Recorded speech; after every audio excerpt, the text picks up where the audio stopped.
My name is Sarah, and I'm a 28-year-old single mother living in Denver, Colorado. My whole world revolves around my 7-year-old daughter, Emma, a bright, creative little girl with the most gorgeous auburn curls you've ever seen. Last month, at our family's annual 4th of July barbecue, I walked upstairs to find Emma sobbing in my childhood bathroom. Her beautiful hair, the curls she'd been growing since she was 3, were completely gone, shaved off down to uneven stubble. Standing behind her with a phone in her hand was my 25-year-old sister Jessica, laughing like she'd just pulled off the prank of the century. "Come on, Sarah, it's just a joke," she said, still recording Emma's devastation. In that moment, something inside me snapped completely. Being a single mom to Emma has been both my greatest joy and biggest challenge. Her father, Mike, and I divorced when she was 2, and he moved to California for work shortly after. Emma and I have built our life together, just the two of us. She's always been sensitive and artistic, spending hours drawing princesses, but her hair was her pride and joy. Those auburn curls caught sunlight like spun copper, and she'd practice different braids she saw in magazines. "Mommy, will my hair always be this pretty?" she'd ask, and I'd tell her she was beautiful inside and out. But secretly, I loved how confident those curls made her feel. My relationship with Jessica has been complicated since childhood. She's always lived in this weird space between admiring me and resenting me. Growing up, she'd borrow my clothes without asking, copy my hairstyles, and somehow turn every family gathering into the Jessica show. But there was always a darker edge to her attention-seeking. What she called pranks, most people would call cruel. When I was 17, she cut holes in my homecoming dress. In college, she told my boyfriend lies about me cheating. Even at my wedding, she spilled red wine on my dress during photos, claiming it was accidental while barely hiding her satisfaction. The worst part was how our parents, especially Mom, always minimized Jessica's behavior. "You're being too sensitive, Sarah," Mom would say. "Jessica's just playing around. You know she loves you." Dad usually stayed out of it, avoiding conflict altogether. This dynamic had been going on for 25 years. Since Emma was born, I'd been hesitant about bringing her to family gatherings, but I always gave in. I wanted Emma to know her grandparents and her cousins, Tyler and Mia. Despite everything, I believed family connections were important. The night before this barbecue, I'd spent an hour carefully braiding Emma's hair into an intricate crown pattern she'd seen on Pinterest. She sat patiently, chattering excitedly about showing her cousins her new hairstyle and the friendship bracelet she'd made for them. "Do you think Aunt Jessica will like my hair too?" she asked innocently. I hesitated, remembering how at Easter Jessica had accidentally gotten chocolate on Emma's white dress. If you've ever had to choose between keeping family peace and protecting your child, you'll understand what happened next changed everything between us forever. I really want to know how far this story reaches around the world, so please leave a comment and let me know where you're watching from. Don't forget to subscribe. Your support means everything to me and motivates me to keep sharing these important stories. Thank you for being here and listening. The morning of the barbecue started perfectly normal. Emma bounced with excitement as I packed our contribution, my famous potato salad and Emma's homemade brownies. She insisted on wearing her favorite sundress, the yellow one that brought out the gold highlights in her auburn curls. "I can't wait to show everyone my new braids," she kept saying, twirling in front of the hallway mirror. The drive to my parents' house took 30 minutes, with Emma singing Taylor Swift the entire way. Mom and Dad still lived in the same colonial where Jessica and I grew up, complete with a big backyard and tire swing. When we pulled in, most family had arrived. Cars lined the street and laughter came from the backyard. "Grandpa," Emma squealed, spotting my father manning the grill. Despite his faults with family conflict, Dad absolutely adored his granddaughter. "There's my little artist," he called back, scooping her into a bear hug. "Look at those beautiful braids." "Did your mom do that?" Emma nodded proudly, spinning to show off the intricate pattern. My Aunt Carol appeared carrying lemonade. At 58, Carol was often the voice of reason at family gatherings. She gave me a knowing look that said she understood my apprehension. "Sarah, "You look wonderful, and Emma, those braids are absolutely stunning." The backyard filled with familiar faces, cousins catching up around picnic tables, kids ran around playing tag near the flower beds. Emma spotted her cousins Tyler and Mia by the pool, her face lighting up. "Can I go play with them, Mom?" she asked, practically vibrating with excitement. "Sure, sweetheart. Just be careful around the water," I called as she raced off, braids bouncing. Inside, Mom arranged chips and dip on her best platters. At 55, she still dyed her hair the same blonde shade for decades. She looked up with a smile that didn't reach her eyes. "Sarah, there you are. I was beginning to think you weren't coming." There was the slightest edge most people wouldn't catch. The first hour passed pleasantly. I chatted with relatives I rarely saw, enjoyed normal family gossip. Around 2:30, Jessica's voice rang through the house. "Sorry I'm late, everyone. Hope you saved me some food." My sister entered like she expected a spotlight.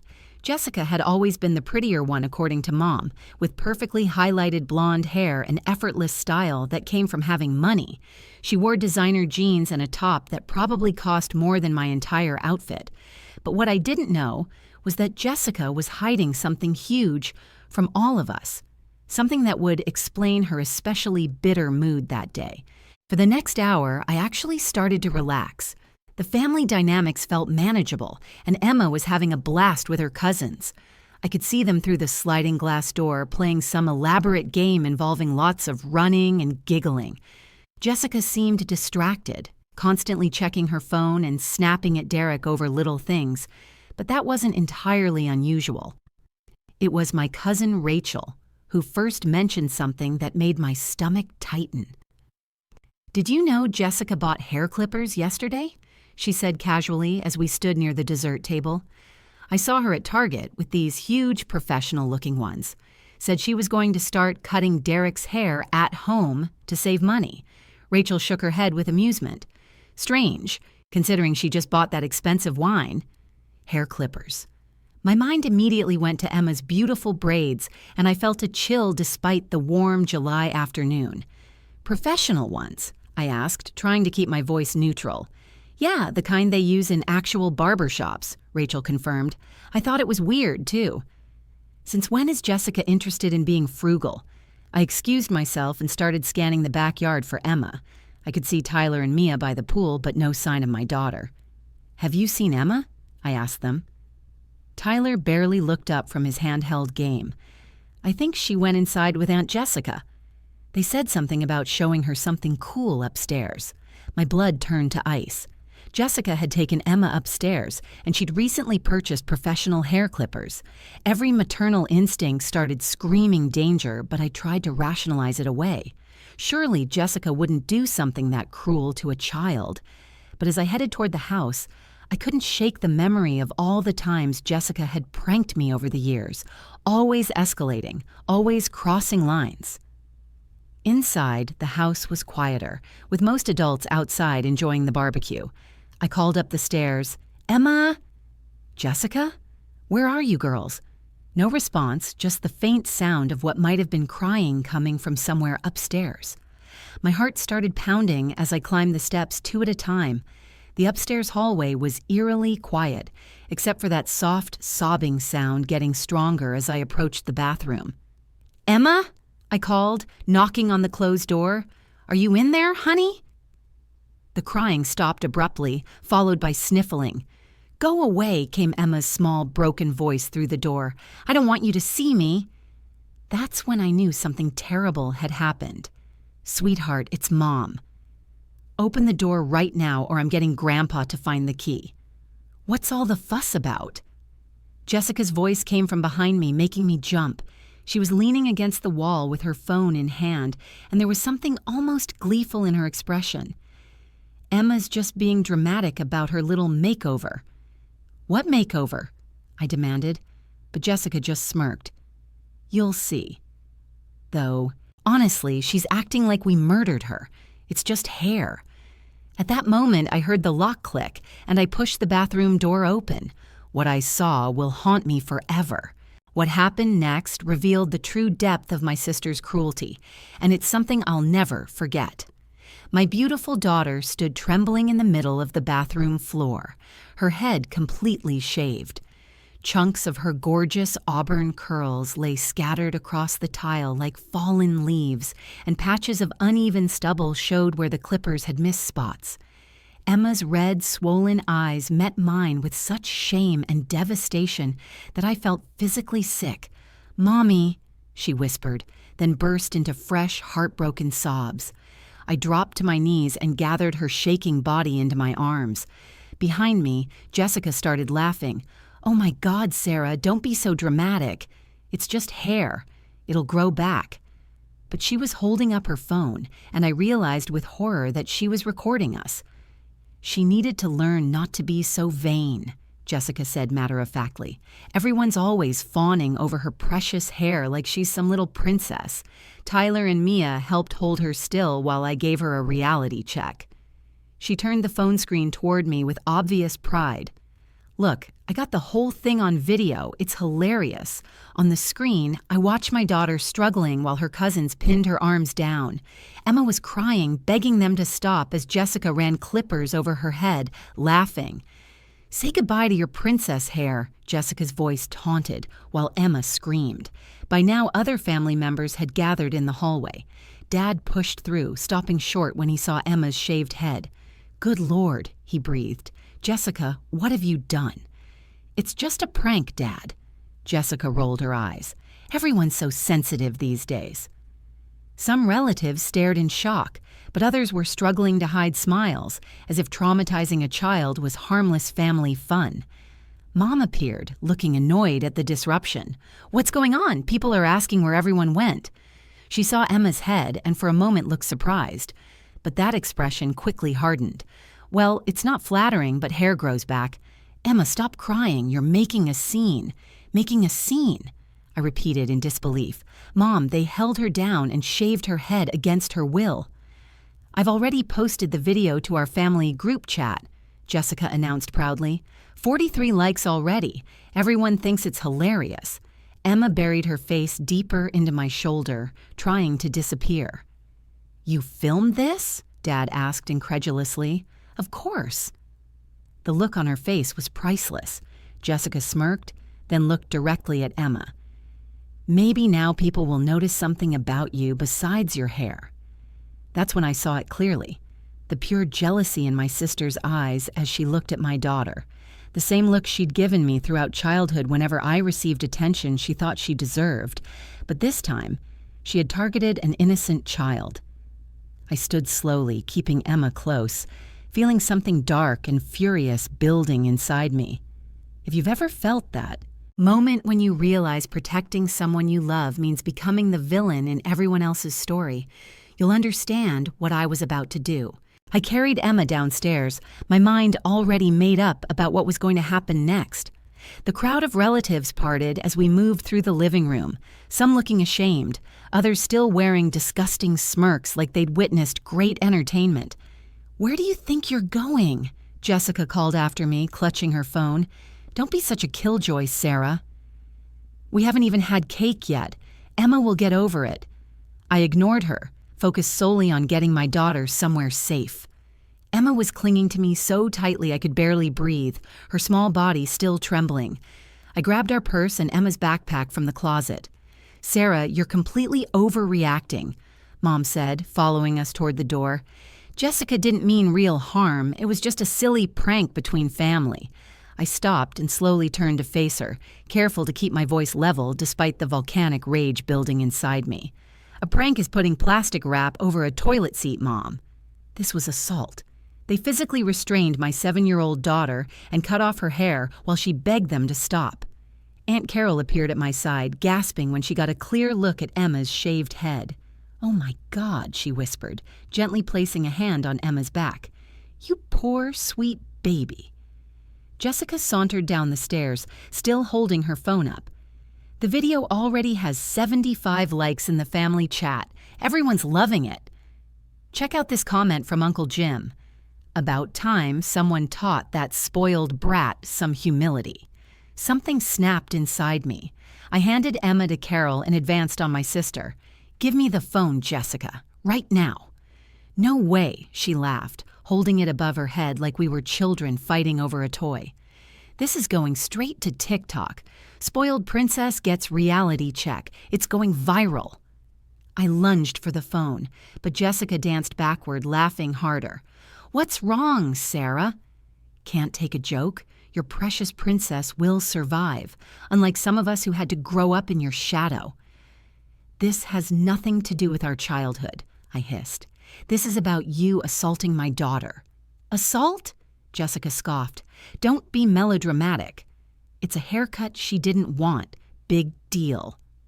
Mom stepped between us, her face flushed with embarrassment. That's enough, both of you. You're ruining the entire gathering. I stared at my mother in complete disbelief. You think we're staying for dinner after this? Behind Mom, Jessica was showing the video to more relatives, some actually chuckling at my daughter's trauma. The sight of them laughing at Emma's pain was the final breaking point. I walked across the room in 3 quick strides and did something I'd never done in 28 years. I slapped my sister hard across the face. The phone went flying, clattering across the hardwood floor. For a brief, deeply satisfying moment, Jessica looked genuinely afraid. You psychotic bitch, she gasped. If you ever come near my daughter... Again, I said, my voice deadly calm as I scooped up her phone and deleted the video. I will press charges for assault on a minor and get a restraining order. I tossed the phone back to Jessica, and her face had gone from shock to fury. You can't delete it, you stupid cow. I already saved it to the cloud. Then enjoy explaining to the police how you uploaded evidence of yourself committing a crime against a child, I replied coldly. That's when Mom rushed to Jessica's side like her precious baby had been gravely wounded instead of finally facing consequences. How dare you hit your sister in my house, she shrieked.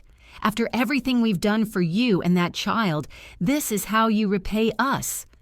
What exactly have you done for Emma, Mom?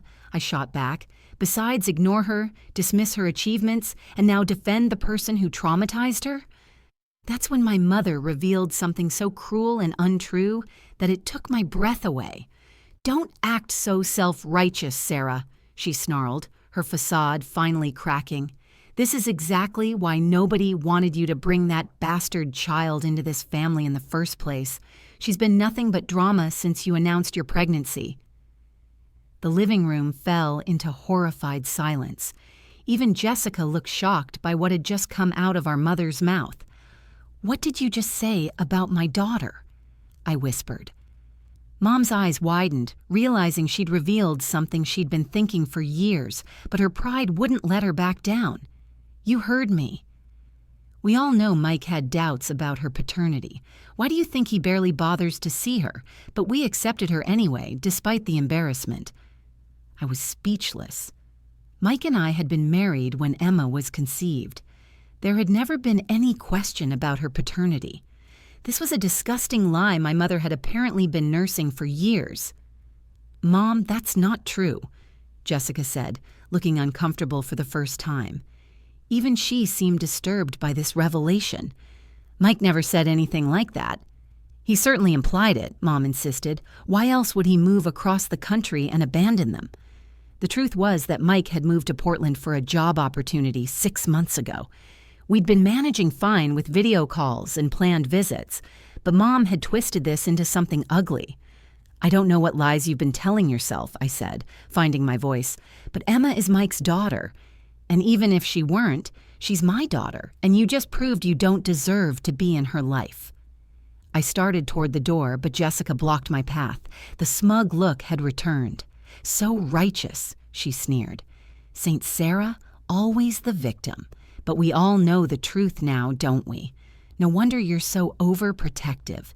Guilty conscience much? I looked at my sister and felt nothing but pity.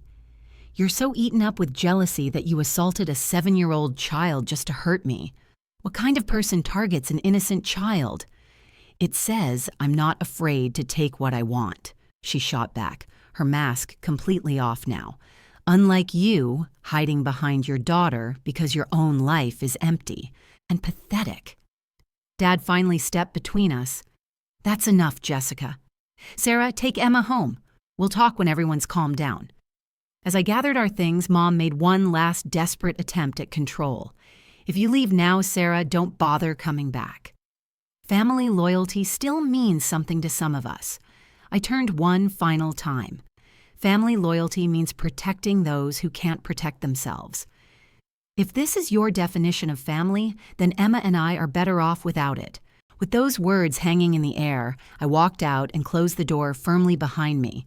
For the first time in my 28 years, I felt completely free of the obligation to keep peace with people who had never truly cared about Emma's or my well-being. In the car, Emma sat huddled with a beach towel wrapped around her head, refusing to let me see her shaved scalp. Her eyes were swollen from crying. "I'm sorry, Mommy," she whispered. I tried to stop them, but Tyler and Mia were too strong. My heart shattered. "Oh, sweetheart, this is not your fault. You have nothing to apologize for." The drive home was mostly quiet except for Emma's occasional sniffles. By the time we reached our duplex, the sun was setting. "I don't ever want to go back there," Emma said as I unlocked our door. "You won't have to," I promised. "Not ever again if you don't want to." While Emma soaked in a warm bath, I made 3 crucial phone calls. The first was to my friend Amanda, a family lawyer. "They did what?" she exclaimed. "Sarah, that's assault on a minor. You need to file a police report immediately." My second call was to Dr. Martinez, a child therapist. She agreed to see us Monday morning. "Document everything," she advised. "Take photos.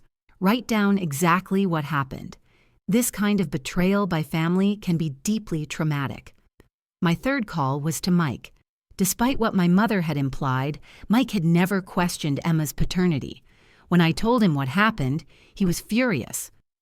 "I'm booking a flight right now," he said. "I'll be there tomorrow." Those people are never coming near our daughter again. The next morning at 7:30, my parents arrived. Dad held a gift bag with tissue paper sticking out.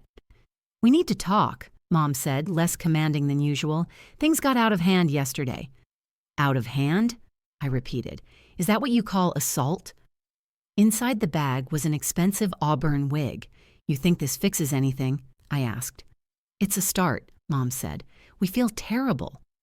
But what they wanted wasn't an apology. It was damage control. "Someone at the gathering posted the video on social media," Mom explained. "It's spreading quickly. Samantha's job interviews have been canceled.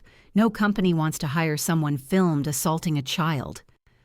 "I don't want Emma exposed like that," I said firmly. "I want that video taken down. We're trying, but it's been shared hundreds of times. Jessica is devastated, and there it was, the real reason for their visit. Not concern for Emma, but damage control for Jessica." "What exactly are you asking me to do?" I asked. "Make a statement," Mom said. "Say it was a family misunderstanding. Say you don't want this affecting Jessica's career." I stared at them. "You want me to publicly forgive Jessica to help her escape consequences for what she did to Emma."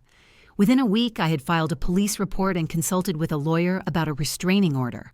Jessica was charged with assault on a minor, but pled to a lesser charge involving community service, mandatory counseling, and a restraining order preventing contact with Emma. The social media fallout ultimately worked in our favor. After the initial viral spread, public outrage led to most platforms removing the video as content depicting child abuse. Jessica lost job opportunities and struggled to find employment with her damaged digital reputation. 3 months later, everything had changed. Jessica's husband, Derek, had left her. My father was in individual therapy, trying to change. And Emma and I had built a new definition of family based on love and respect, rather than obligation. 3 months later, everything had changed completely. Emma's hair had grown into a stylish shortcut that she'd decided to keep, even though it was now long enough for her previous style. "I like being able to feel the breeze on my neck," she told me one afternoon as we sat on our back porch swing, "and I don't have to spend forever brushing it." The physical healing had come quickly. The emotional healing took longer, with weekly therapy sessions for both Emma and myself. Dr. Martinez had helped Emma process her feelings of betrayal and vulnerability, while my own therapist, Dr. Rodriguez, helped me work through the complicated grief of setting boundaries with toxic family members. Grief? I had questioned during an early session. Nobody died. You're grieving the family you wished you had, Dr. Rodriguez explained.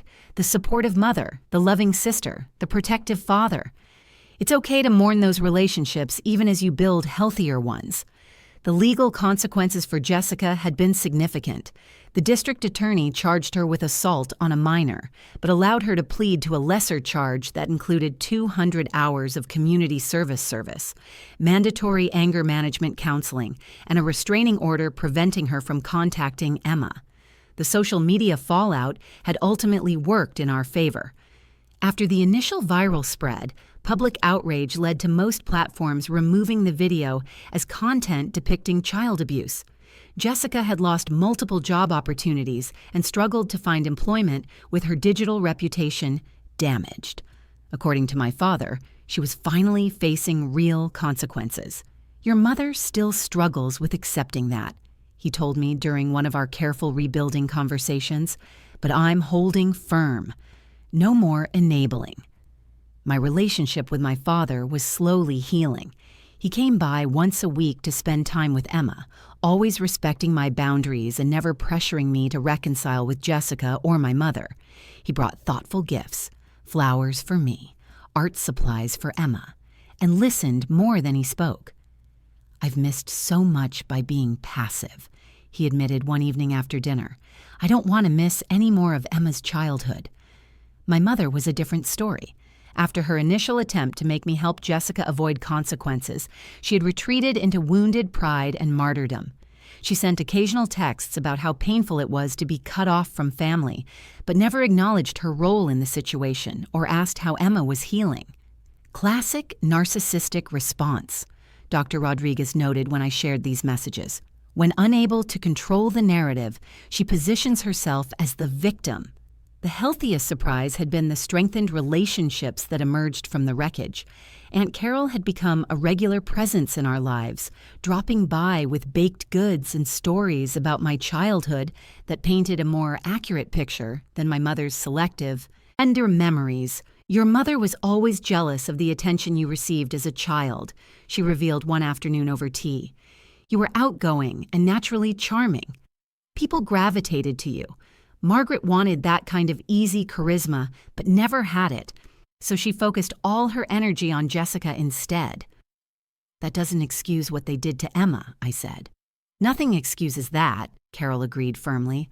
I'm just helping you understand the broken patterns so you don't repeat them. Mike had also become more present in Emma's life, scheduling regular video calls and planning his work trips to include visits. The trauma had reminded him how precious childhood was, and he was determined not to miss any more than necessary. The most profound healing had been in Emma herself. The terrified child hiding under a towel had transformed into a more confident, self-aware person than she'd been even before the incident. 2 months after the barbecue, Emma had asked to give a presentation to her class about bullying and resilience. Her teacher, Miss Thompson, had enthusiastically supported the idea, helping Emma create a thoughtful, age-appropriate talk about standing up to mistreatment and the importance of bodily autonomy. Even if someone is family, Emma told her classmates, they don't have the right to touch you or hurt you, and if someone does hurt you, telling isn't tattling, it's protecting yourself.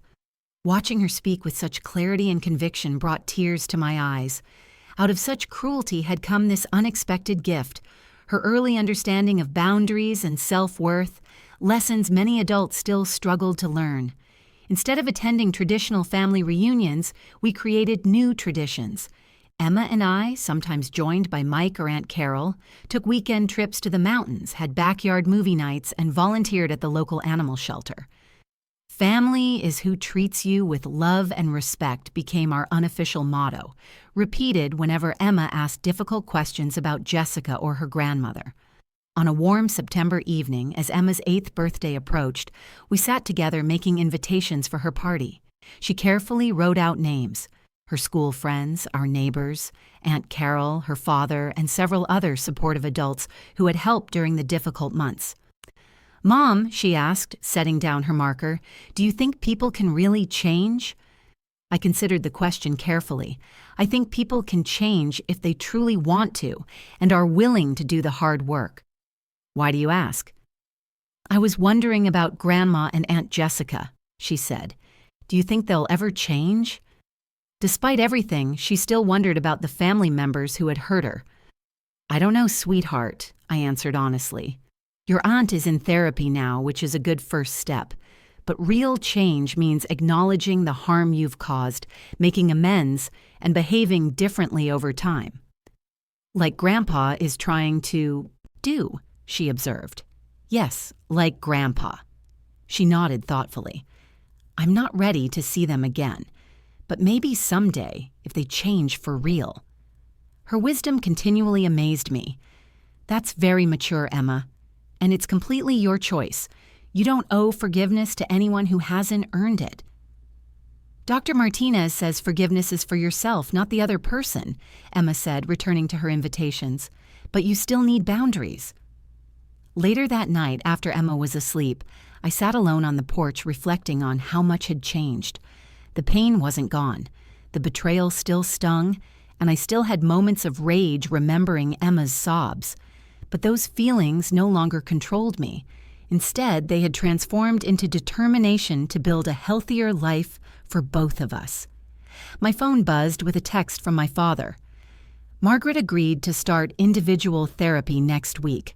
Real progress. Thinking of you both." It was a small step, but perhaps a meaningful one. I wasn't holding my breath for miraculous transformation, but I was cautiously hopeful that some healing might eventually be possible.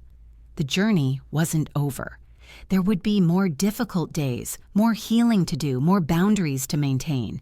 But we were on a new path now, one built on truth rather than pretense, on genuine love rather than obligation. As the autumn stars appeared above our little house, I made a silent promise to myself and to Emma. We would continue choosing truth over false harmony, authenticity over appearances, and love over loyalty to toxic patterns. We would remember that standing firm in your values isn't selfish, it's necessary. And we would never again mistake cruelty for care, no matter how it was disguised. Family could be a source of deep pain, but it could also be recreated and redefined. We were living proof of that transformation, growing stronger with each passing day. Sometimes the most loving thing you can do is walk away from people who refuse to treat you with respect. And sometimes the family you choose becomes more precious than the family you were born into.